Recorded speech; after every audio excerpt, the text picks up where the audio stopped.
Alam niyo ba tol kung bakit ang daming inactive sa ating kapatiran? Isa lang.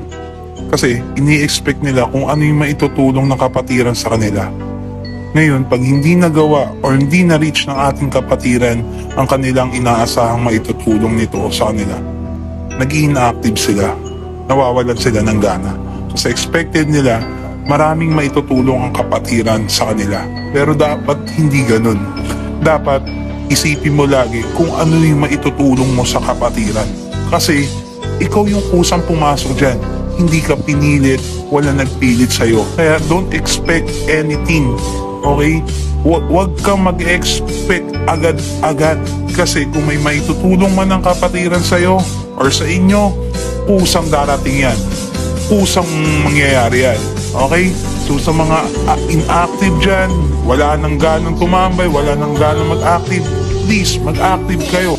Marami pa tayong matutulungan na ibang tao.